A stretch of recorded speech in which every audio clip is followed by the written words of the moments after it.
جب میں نے اپنے استاد سے یہ حدیث مبارکہ پڑھی تھی تو اس وقت میرے ذہن میں ایک بات آئی جو میں نے اپنے استاد کو سنائی تو انہوں نے بہت پسند کی۔ وہ بات یہ کہ جس طرح کا بندہ ہوتا ہے نا اسی کے فیلڈ کی باتیں اس کے ذہن میں آتی ہیں۔ حکیم کے ذہن میں حکمت کی باتیں آئیں گی، ڈاکٹر کے ذہن میں ڈاکٹری کی باتیں آئیں گی، انجینئر کے ذہن میں انجینئر کی باتیں آئیں گی۔ ہمارا شعبہ چونکہ یہ پیری مریدی والا ہے اور ہم سے اکثر لوگ اپنی باتوں کے سوال پوچھنے آتے ہیں، یہ پریشانی ہے کیا کریں، یہ پریشانی ہے کیا کریں، یہ مصیبت ہے کیا کریں، فلاں مصیبت ہے کیا کریں۔ تو میرے ذہن میں یہ بات آئی کہ امام بخاری رحمۃ اللہ نے اس حدیث کو سب سے آخر کے لیے جو چنا تو اس کی وجہ یہ تھی کہ تسبیح کے پڑھنے سے اللہ مصیبتوں کو ٹال دیتے ہیں، اور اس کی دلیل دو ہیں۔ پہلی دلیل یہ ہے کہ اللہ تعالیٰ قرآن مجید میں یونس علیہ السلام کے بارے میں فرماتے ہیں فلولا انہ کان من المسبحین، اگر میرے یونس علیہ السلام اللہ کی تسبیح بیان کرنے والے نہ ہوتے للبث فی بطنہ الی یوم یبعثون، تو اللہ ان کو قیامت تک مچھلی کے پیٹ کے اندر ہی رکھتے۔ کیونکہ انہوں نے تسبیح پڑھی اللہ نے مچھلی کے پیٹ سے نکال دیا۔ تو بھئی انسان بھی تو مصیبتوں کی مچھلی کے پیٹ میں پھنسا ہوتا ہے، کوئی بندہ قرضے کی مچھلی کے پیٹ میں پھنسا ہوتا ہے، کوئی بندہ کسی اور مچھلی کے پیٹ میں پھنسا ہوتا ہے۔ تو جب وہ تسبیح پڑھے گا تو اللہ اس مصیبت کی مچھلی کے پیٹ سے اس کو نکال دیں گے اور مصیبت کو دور فرما دیں گے۔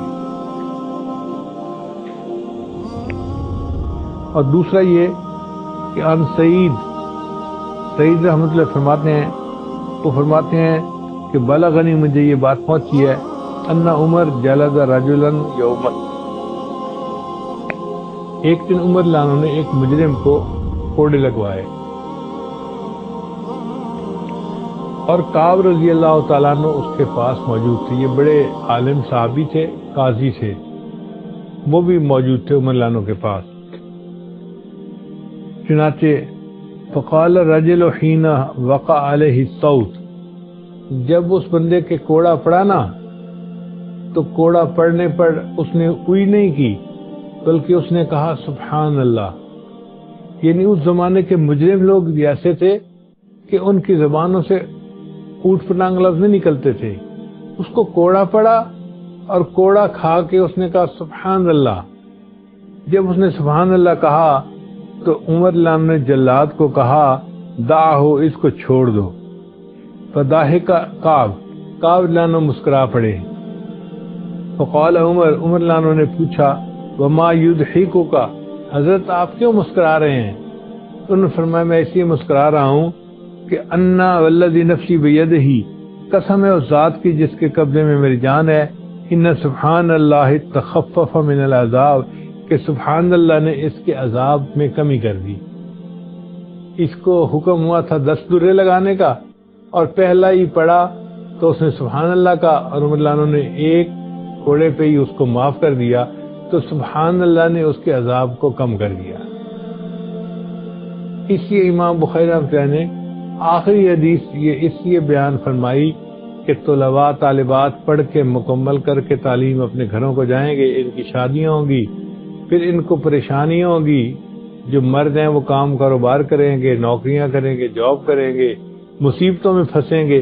جب یہ مصیبتوں میں پھنسیں گے تو پھر یہ کہیں گے کہ ہمیں اب مصیبت سے نکلنے کا کوئی عمل بتانا چاہیے، تو میں ان کو عمل بتا دیتا ہوں کہ یہ سبحان اللہ کا ذکر کثرت کے ساتھ کریں گے، اللہ ان کی مصیبت کو دور کر دیں گے، ان کو پریشانیوں کی مچھلیوں کے پیٹ سے نکال دیں گے۔ دعا ہے کہ جتنے حاضرین مرد ہیں یا خواتین ہیں، اللہ سب کو پریشانیوں سے محفوظ فرمائے اور اپنے مقبول بندوں اور بندیوں میں شامل فرمائے۔ وآخر دعوانا ان الحمد للہ رب العالمین۔